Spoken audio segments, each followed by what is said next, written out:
The 6 o'clock news starts right now. This is real. It is in marijuana, it's in methamphetamines, it's in Xanax, it's in cocaine. A disturbing trend on the rise. Courtney Friedman spoke with experts about what they're finding in drug tests. And also, they're officers who fight crime with words. You'll meet the men and women of SAPD's hostage negotiator team coming up. If you work for a company, it is likely you have done routine drug testing. One of those companies, Quest Diagnostics, just came out with a shocking report. So it turns out that more people are testing positive for fentanyl combined with other drugs like marijuana. Courtney Friedman heard from that company and a local mother who knows firsthand how often people are taking fentanyl without knowing it. Quest Diagnostics is where many people do mandatory workforce drug testing, and they track their data. Well, the number of lab results that show fentanyl combined with other drugs has doubled since 2020. More specifically, the number of results that were positive for both fentanyl and marijuana has doubled since 2020. And tests with both fentanyl and amphetamines are up 5%. The numbers are concerning for people who don't realize that the two could be mixed. Yeah, I mean, the indications that multiple substances are being potentially mixed or used together. Obviously, there's definitely concerns. Quest Senior Director of Science, Dr. Suhash Harwani, can't determine how many of those cases involve drugs laced with fentanyl, but a local mom says DEA numbers show that's likely the situation for most of these tests. Any drug out there that is sold on the street has the potential to have fentanyl in it. And we can pretty confidently say that 80% of street drugs has fentanyl in it. And you know that more than anybody. I do, because in 2022, my son bought what he thought was a Xanax, and when I got his autopsy back 8 weeks later, there was not one piece of Xanax in it. It was 100% fentanyl. While she hopes her son Cody's story will stop people from taking illicit drugs, she knows that's not always possible. So this Quest drug test data has her advocating for workplace safety. We want every single business, every entity in this city to have Narcan. If an employee has gone to the restroom or has gone on a lunch break and they come back and they're sick and something's happening, you need to have that Narcan on hand, and that gives them a chance to live. Dr. Harwani hopes the data will help communities in many ways. Understand where trends are going, to understand what impacts, and educate. Courtney Friedman, KSAT 12 News. The third annual Souls Walking for Souls Fentanyl Awareness Walk is this Sunday from 3 to 8 p.m. at the Green Line at Brooks City Base. San Antonio's was the first event of its kind in the state. And the walk goes on for a mile, but it's really so much more than that. City, county, and state leaders will be there. There will also be a resource fair. Courtney is going to MC that event, and of course, we hope to see you there. One teenager has died and another is in custody after a shooting in Northeast Bexar County today. The Bexar County Sheriff's Office was called out about 11 a.m. for a 14-year-old boy with a gunshot wound to his upper body. He was taken to BAMC, where he later died. Deputies say they were able to locate another 14-year-old boy running into a home about a half-mile away. He was taken into custody. The sheriff says they were also able to recover a handgun wrapped in clothes nearby that investigators believe is the murder weapon. Neither suspect or the victim have been identified since they are both minors.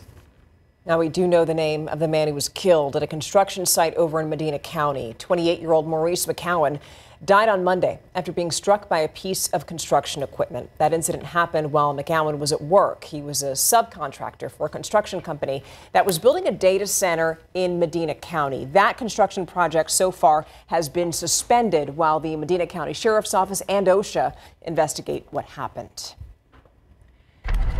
The trial has now begun for three now former San Antonio police officers who shot and killed a woman. That incident happened in June of 2023. Today, prosecutors and defense attorneys gave their opening arguments in this case. We know that former officers Nathaniel Villalobos, Alfred Flores, and Eliezer Alejandro are on trial for the death of Melissa Perez. She was having a mental health crisis when the three officers arrived at her apartment complex. She was swinging a hammer at officers as they tried to go into her apartment. And today, prosecutors argued that the officers didn't have a warrant to go into her home and thus didn't follow protocols. Then on the other side, you have the defense, which argued that the officers' lives were at risk when Bettis swung that hammer. They did what they had to do to go home to their families. The same thing every officer does, and the same thing every officer promises. And at the end of this trial, you're going to see that all of that is true. This is a high-stakes case that could potentially set precedent on how officers, not just in San Antonio, but in other cities as well, are trained. Villalobos is facing up to 20 years in prison if found guilty, while Flores and Alejandro face up to life in prison. And you can watch the entire day one on our digital platforms, as well as live testimony when it resumes Monday at 10. We often see the power, but not the planning, that a special team of San Antonio police officers uses to end tense situations peacefully. That's right. Whenever there's a SWAT team, whenever you see them, just know that there are also hostage negotiators who are armed, but they're armed with words. Katrina Weber gives us a rare glimpse as to how they work together. With big trucks and long guns, a SWAT team rolls in, backing up officers during tense trouble. With them at these standoffs, though, are what may seem more like silent partners. That is, until they use their words. Make the right choice by coming outside with your hands up. Hostage negotiators are always part of the plans. You'll see us, we're in here and the SWAT's in the front. Every time SWAT's getting deployed, we're getting deployed as well. Officer Sebastian Huerta is a 2-year veteran of the San Antonio Police Department's hostage negotiator team. This day is about shaping more of them. Tell my kids I love them and they're just going to be okay. I'm not talking to you anymore. I know what you're going through, Mark. SeaWorld's Aquatica serves as the backdrop for training. I'm going to jump off this damn building. With make-believe scenarios drawn from real-life situations. This is going to be a very slow, controlled movement. One group deals with a hostage situation on the phone. Hey, what's going on today? It's a lot to explain. I have time. What's going on? While another works to save a man on the edge. Don't give me that. Don't give me that crap. No, she doesn't. If she didn't care, she wouldn't have called us. It's not always criminals that want to do this stuff. Sometimes they're just normal people and they're just going through really bad days. You tell your kids in person that you love them. Hey, give me somebody else, man. I don't want to talk to a guy. We listen to that person. We never talk over the person. We let them express themselves. There's no limit to where these teams and their skills are needed, from the streets of our neighborhoods to some of the highest heights in our city. They're on a highway bridge. They're on a top of a parking lot. She's the reason why I'm up here. But if real life goes as in this training, nobody out here wants to hurt you. Their talking leads to everyone walking away safely. Katrina Weber, KSAT 12 News.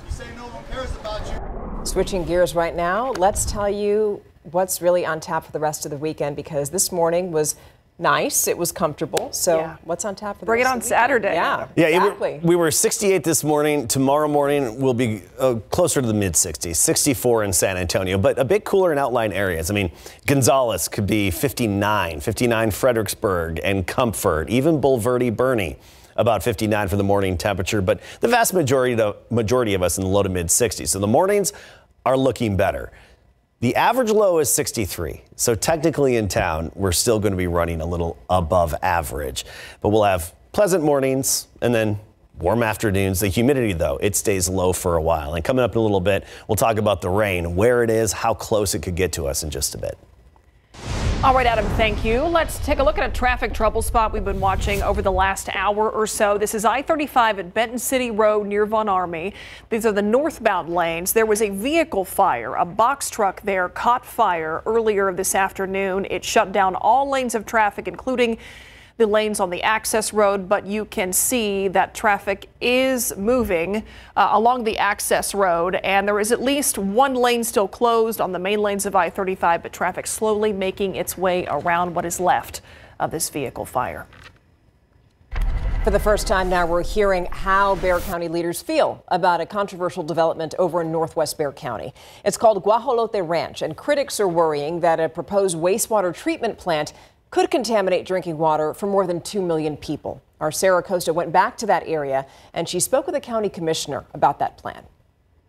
A former mayor, state legislators, city council members, all now focusing on the proposed Guajolote Ranch in northwest Bexar County. The development will require a wastewater treatment facility that will dump treated sewage water into a water source for 2.5 million people. And now a county commissioner taking a tour of that area in Northwest Bexar County. Precinct 2 Bexar County Commissioner Justin Rodriguez says he wants to do his due diligence in making the best decision when it comes to protecting our water supply. We take for granted we have such great quality water here in San Antonio and Bexar County. Decisions that we make today absolutely are going to have an impact on my kids and our grandkids. The Guajolote Ranch development is a plan to build roughly 3,000 homes on 1,100 acres just north of Gray Forest. Lennar Homes, a Florida-based developer, is the company behind the project. Lennar applied for a permit from the Texas Commission on Environmental Quality. The company needs it to build the necessary wastewater treatment plant. TCEQ will be discussing and potentially making its decision on October 22nd.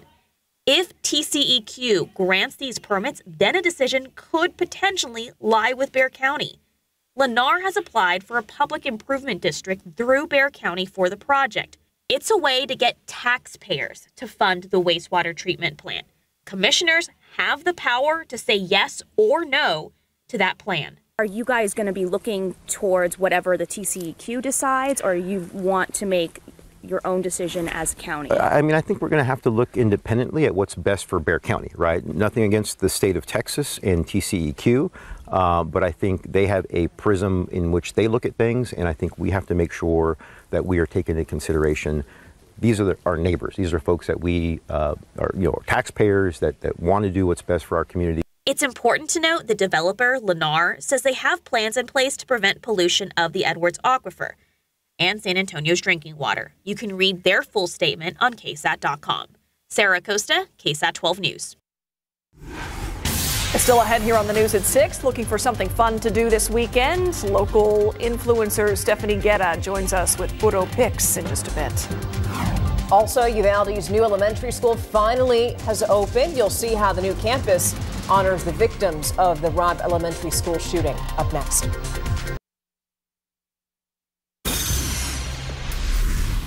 An emotional 3.5-year wait culminated today in Uvalde with the ribbon cutting and opening of the brand new Legacy Elementary School. That school replaces Robb Elementary after the devastating shooting that killed 19 students and 2 teachers back in 2022. That campus cost $60 million and it honors the victims. There are tributes to them throughout the campus, like a new tree, you see it there, which is inscribed with the victims' names.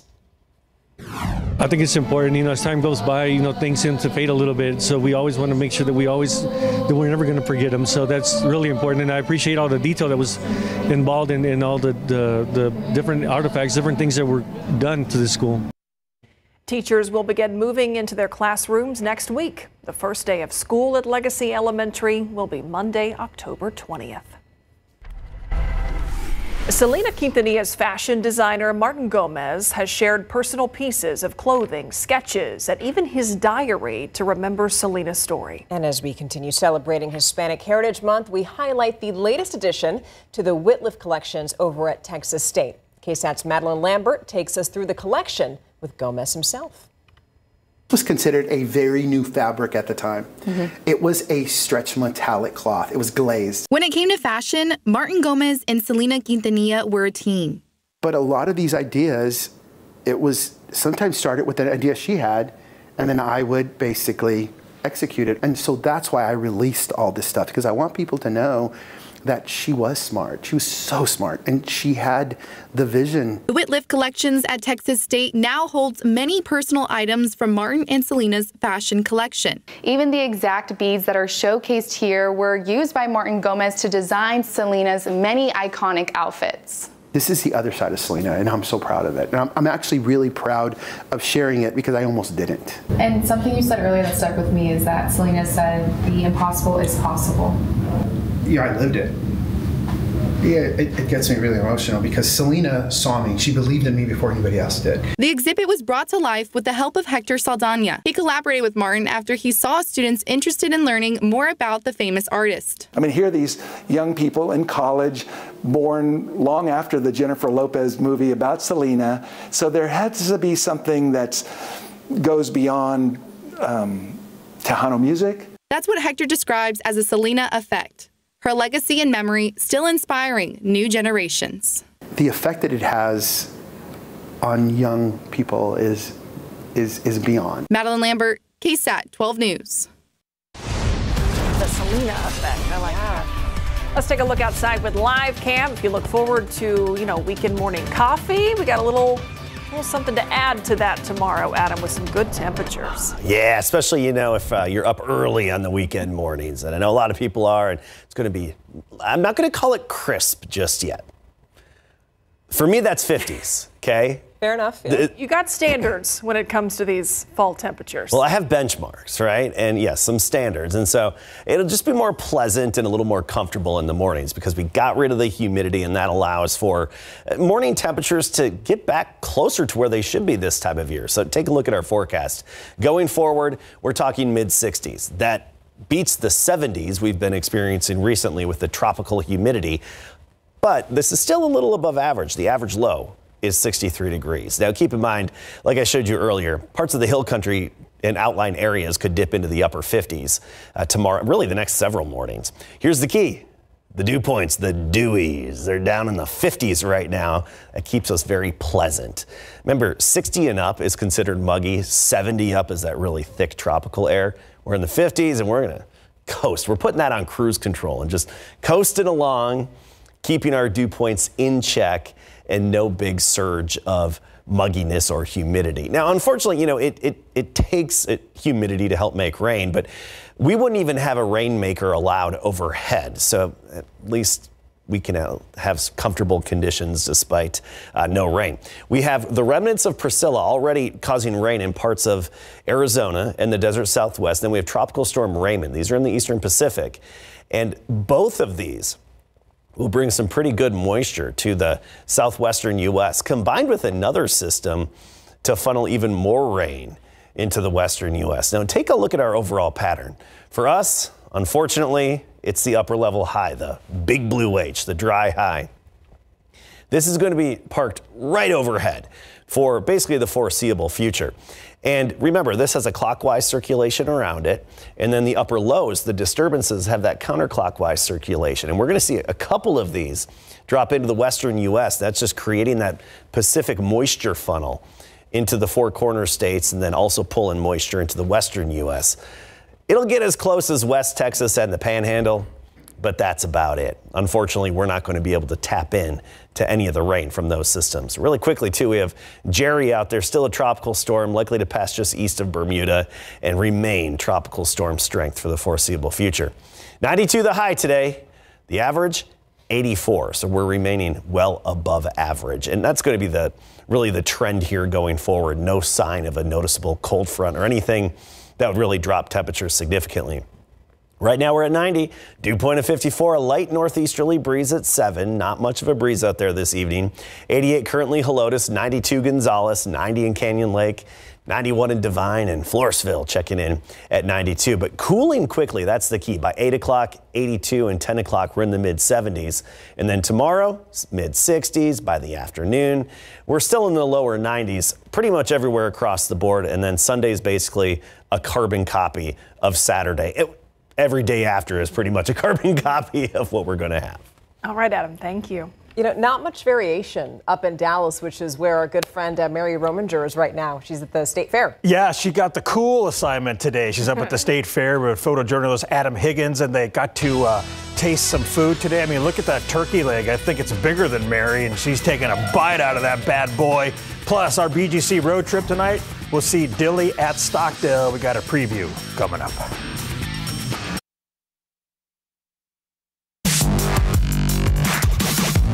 The BGC road trip tonight will kick off in Stockdale, where the Brahmas will host the Dilly Wolves in a District 15-3A2 contest.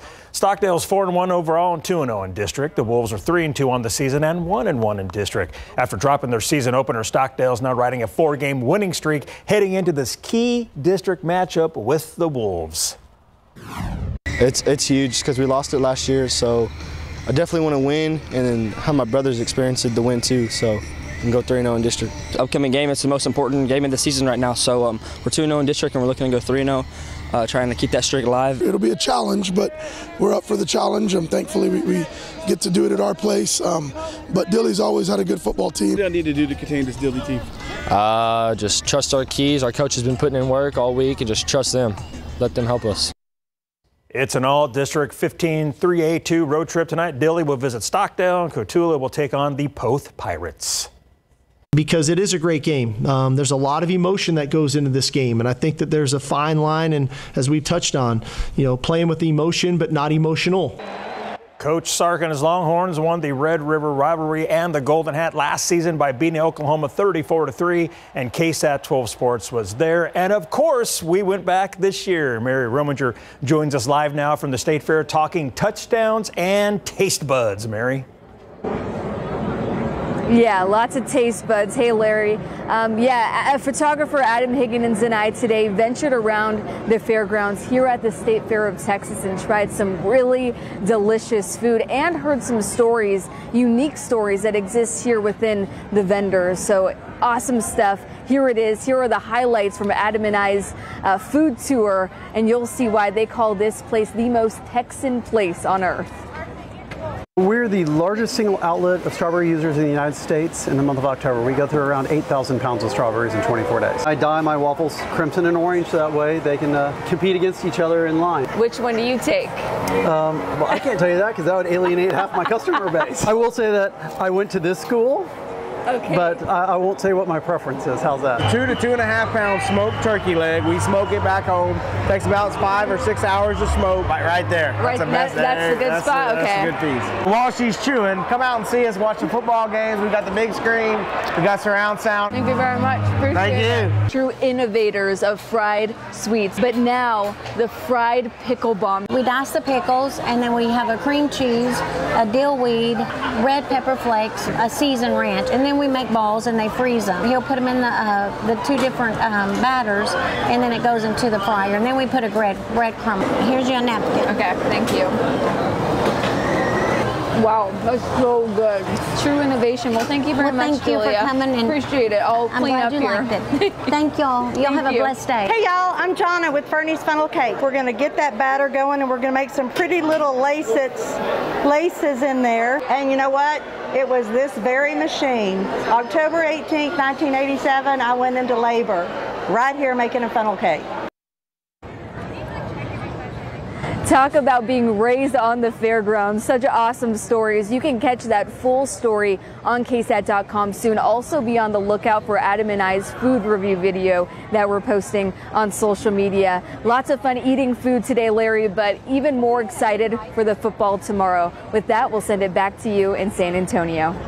Thank you very much, Mary. Now, she will join us live at 7 o'clock on KSAT Sports Now. Okay. I can't get over that image of her with the turkey leg. I said, yeah, it's huge. The turkey leg's almost bigger than her. Yes, yeah. That's hilarious. Thank you. You got it. Thanks, Larry. We want to keep the party going right now. So next up, we're going to talk about young mariachi. Dozens of groups of young mariachi groups, they're getting ready to perform this weekend. How long they've been practicing for the VSC Festival right after the break.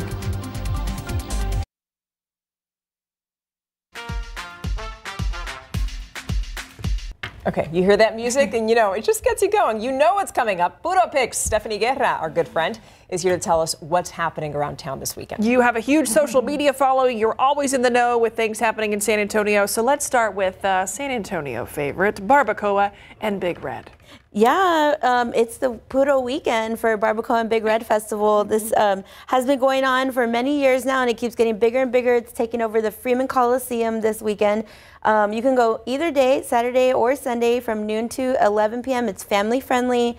There's, of course, amazing barbacoa and tacos every corner, but also great music. So musicians like David Lee Garza, Jay Perez, Vinny Tovar, and there's even a Taylor Swift tribute band that's going to play. Of course. It's Taylor Swift. We're in our Taylor Swift era, right? Album release.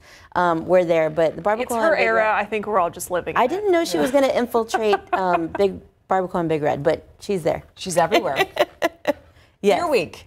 Yeah. Starts tomorrow. Super excited because I I thought I felt a little crisp fall air, perfect for drinking beer outside, but it went away really quickly. But it went away. So starting tomorrow through next Saturday is San Antonio Beer Week. This also has been a really neat festival and celebration that's been going on for years now here in San Antonio. But they have so many fun events all week long. Starts off tomorrow with a brewer's breakfast. There are special beer releases that come out from all of our local breweries this week. They have a passport program where you can get a beer mug and then take that with you to the different breweries. Nice. They even have a brewer Olympics at the end of the week. So I don't know exactly what that consists of, but it sounds like it would be really fun. And you can find all of the details at sabeerweek.org, but they go all over town. So don't feel like, I know I love to talk about downtown because that's where we are, that's the heart of the city, but they have Beer Week events all over the city. So go out and support your local breweries and have one for me. sabeerweek.org. That's where you can find all the locations. Yeah. Okay, so next one, Ube Fest. You and Stefania were I want Stefania to go. Ube. And you got to go try it too. So ube is a bright purple colored sweet potato, and it is Filipino, and this is actually a festival in celebration of Filipino American History Month. With the San Antonio River Foundation at Confluence Park. So if you go tomorrow, you're going to say ube like in all kinds of foods, in desserts, probably in beverages. It's also family friendly. They will have shopping, vendors, live music, and this is the first one. So this is really cool. It's a free event. Would be really neat to check out and then celebrate, you know, a new big cultural event here in San Antonio. Speaking of cultural events, we have plenty of those here. Plenty of culture in San Antonio. Yeah, well, you have Avenida Guadalupe's Mestizo Heritage Month. Yeah, I love that they actually call it Mestizo Heritage Month. We are in Hispanic Heritage Month, but we're all a mix of different cultures, right? Yep. That's what Mestizo means. So this is their 8th annual Fiesta Alegría. It's at Plaza Guadalupe over on the west side. Really neat. They always have, you know, in tribute to a local leader in the community. So tomorrow it's actually going to be hot rod focused. So, and I'm sure you'll see lowriders and classic cars there. But they're teaming up with San Antonio Philharmonic and a Lucha Libre company also tomorrow. So that is just going to be an amazing mix of culture tomorrow night. So see Música Libre with the Santa Chiva, San Antonio Philharmonic, Avenida Guadalupe, and just a big block party out in the street in the west side of San Antonio. Also free. Go out and enjoy experiencing the heart of the culture of the west side of San Antonio. For sure. Okay, something happening next week, San Antonio Startup Week. Yeah, so I wanted to talk about this because it actually kicks off with a pre-game gaming day on Sunday. So all of these events are happening at Geekdom and around downtown. So co-working, startup, entrepreneurial spaces. San Antonio Startup Week is the perfect place for you if you're a small business owner, if you are an entrepreneur, if you're a tech company, if you're a product that's trying to launch. You know, like it's a really neat event. It's a week of keynote speakers, workshops, networking. They have parties, of course, mixers, happy hours, but every day the schedule is jam-packed. I always learn something new and meet great new people that are innovating and changing our community of San Antonio. You can register to go, and then you can check it out and see if maybe you want to speak at it next year. Okay, what's really cool about that is that our Devin Karp has been covering San Antonio Startup Week for a while, and there are wonderful stories on our website, which you should check out. And the reason I like this is because it keeps everything moving forward. There's so much young talent, and they've worked with young kids in schools that have started their own businesses. And it's just really nice to give our youth something to look forward to with all the terrible news out there. There's something for all ages in San Antonio Startup Week. I spoke at San Antonio Startup last year in the state of downtown growth, business, entertainment, events, things like that. So there is something for everyone. So you can take the family, but make sure you register. You can't go to every single event all day long. I know the kids got school, but college students, it's just a really great place to learn and see what you can do with your own business. All right, last up, we have TPRs, worth repeating. Yeah, so I always talk about this event because I really love it. The new series is starting, and so I love that the theme for this month's Worth Repeating is Startled. So Worth Repeating, they gather, I might be a little wrong, 6 or 7 people that volunteer. I got in the background with the 6, 7. And so they tell their own story around the theme. So of startled, it could mean anything, right? Like being surprised, being scared. All of those stories come out. People are really brave to go and tell their story in a room full of strangers.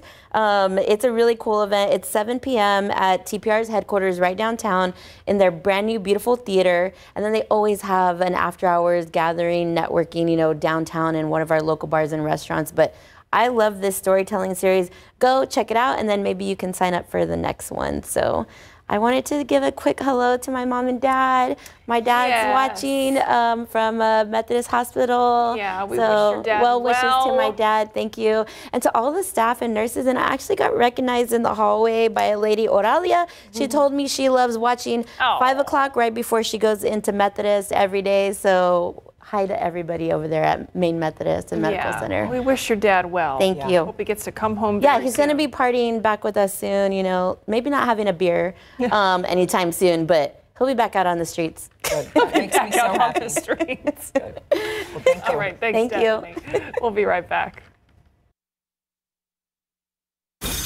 This is for all mariachi lovers. More than a dozen student mariachi groups are celebrating Hispanic Heritage Month at the 16 Mariachi Festival.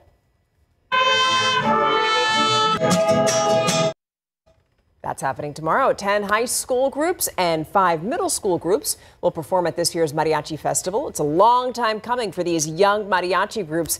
They've been practicing for this festival since the summer. It makes me feel proud of my heritage. It makes me feel like I've accomplished something by contributing to my culture. And it's a beautiful contribution. The 16 Mariachi Festival is happening tomorrow at the Arneson River Theater from 2 to 9 p.m. And to sweeten the deal, it's free to go, free to get in. Join KSAT and KSAT Community for a night of hope and remembrance at Blood Cancer United's Light the Night in San Antonio. This is happening tomorrow, Saturday, the 11th, at the Rocket La Cantera. That starts at 6 p.m. So this family-friendly event honors those who have been impacted by blood cancers, and it celebrates survivors and shines a light on the importance of research. So we invite you to go. A bunch of us here from KSAT are going to be there. There will be music, there will be food trucks, and also a remembrance ceremony before the walk at 7:30 p.m. And participants carry lanterns, white for survivors, red for supporters, and gold for those that we have lost. And it's really a beautiful showing of unity and hope. And admission is free for this one as well, and everyone is welcome to register and join the fight to end blood cancer. You can also scan that QR code if you'd like to donate. And these events are happening during that sweet spot that Adam keeps talking about. Live cam out there right now, 90 degrees. But okay, fast forward to tomorrow. And around this time, it's going to be pretty decent when we're all out there. Yeah, we're almost at that sweet spot right now. 7 to 9, I mean, even 10, 11, but especially 7 to 9 in the evening. Temperature starts to fall off pretty quickly because of the low humidity, and you have that sun setting. Temperatures tomorrow morning, low to mid 60s locally, 64 probably within 410, but a little bit lower in outlying areas, even some upper 50s in the hill country. 59 Bernie, Bulverde 59 to start the day. We'll talk about where the rain's going to be in just a bit. All right, we know we're going to have cooler temperatures in the morning. It's going to feel nice, but Adam, you mentioned some rain as well. Yeah, just not for us. For somebody. Sorry. Yeah, and for people who need it. That's the thing. It's not going to go unwasted, right, where there's already a rain surplus. So we'll get into that. Let's cover our headlines. The morning's much better, more pleasant, mid-60s, humidity. It stays low. Those are the perks if we can't make rain and get what we need. At least it'll feel better. The Pacific moisture stays off to the west, as close as West Texas and the Panhandle, but that's about it. Already the remnants of what was Hurricane Priscilla earlier this week, streaming into parts of Southern California, Arizona, then stretching up into Colorado, and actually a lot of flood watches in effect in this area, and even a few flash flood warnings already in Arizona. Remember, this is a very rocky area, kind of like us, and so they do get flash flooding pretty quickly and easily, especially in the desert Southwest. Now, the remnants of Priscilla already streaming into the Four Corners states. We also have Tropical Storm Raymond. That's just west of Mexico right now, south of Cabo San Lucas, and the remnants of that will be pushing into the same area. So that's going to be the next wave of moisture and rain-making energy. Mainly mid and upper level moisture, but the key is it's just going to help to generate some showers. Now, unfortunately for us, upper level high, the big blue H, the heat high, the dry high, whatever you want to call it, is going to stay right overhead. And that's going to deflect and block any rain from making its way into our neck of the woods. And we'll also have a series of these upper level lows coming in from Canada in the western U.S., but our upper level high is going to block them from moving in. So that creates this funnel between the Pacific moisture coming in from the remnant tropical systems and then other moisture coming in from the north, and it just keeps it all to the west of us. But Four Corners, Utah, Colorado, New Mexico, Arizona, they all desperately need the rain as well. So there's going to be some good coverage and rain out there. It's just not our turn and not our opportunity. But I do think by Monday, Tuesday, some of the remnants of Raymond will bring rain to drought-stricken far west Texas and even a few showers into the Panhandle as well. Unfortunately, it doesn't make it to us. And this kind of weather pattern directly correlates to above average temperatures for us. With the upper level high overhead, we're going to be above average through at least October 20th. Whereas with those upper lows dropping into the western U.S., below average because those upper lows pull that cooler air southward. Still looking for that first real cold front, and I just don't have any confidence that we're going to see it. Maybe by the end of the month, and I think that would be our best bet right now. 92 degrees, hopefully that changes, right, between now and then. 92 our high today. The average, of course, 84. We're going to be above average for a long stretch. We're at 90 at the moment, but temperatures quickly falling off because of the dry air, low humidity, low dew points. Dewies in the 50s. Feels great for outdoor activities and Friday football. 92 Port SA, Stinson on the south side at 91, Canyon Lake 88, but quickly dropping. With that dry air, it cools off efficiently. So by 8 o'clock, we're down to 82 degrees, 10 o'clock, 76. Okay, not exactly like hoodie sweatshirt kind of football weather, but better than what we've been experiencing the past several weeks on Friday nights and Friday evenings. 64 in town in the morning, cooler in outlying areas, 86 at noon, 92 the high temperature. Pretty much the same every afternoon going forward. There will be some upper 80s, especially in the hill country, but by and large will be in the lower 90s until we trim off just a few degrees toward the end of next week. We could dip into the upper 80s for highs, but still waiting on some rain and some cooler temperatures. All right, Adam. Thank you. So here's a look at what's on ABC News Primetime tonight at 7, 911, and then at 8 o'clock we have 2020, and then guess what? We're back with the night beat, and we'll be right back after this. You know what? During the break, Myra and I were talking about food and baked apples because we are ready for it. And, you know, it just reminds me of, you know, our good friend Mary Rominger. She's up at the Texas State Fair eating all that delicious food. I want to see more of that. She did something with fried pickles, or I don't know what it was. It was something new at the fair this year. Yes. We're going to talk about that and so much more on KSAT Sports Now with Larry, who is in the studio, not at the fair. Yeah, you know what? I really cracked up on that whole Mary eating the turkey leg thing because, again, as we joke, that was a pretty big turkey leg. So, yeah, coming up, Mary Rominger will join us live on KSAT Sports Now from the State Fair of Texas up in Dallas. She is there, of course, to talk about the Red River rivalry between Texas and Oklahoma. Tomorrow they will meet for the 121st time on the football field. We're also talking the Dallas Cowboys as they get ready to take on the Carolina Panthers on Sunday. Former Cowboys running back Rico Dowdle said when asked about facing his former team, he said, buckle up. Well, tonight we're going to hear what Dak Prescott has to say about that. Plus, we're also talking big game coverage. Ladies, let's send it back to you in the studio. Food and sports. What could be better? Right. Thank you. Thanks, Larry. We'll be right back. Well, if you like consistency, you're going to love the weather going forward.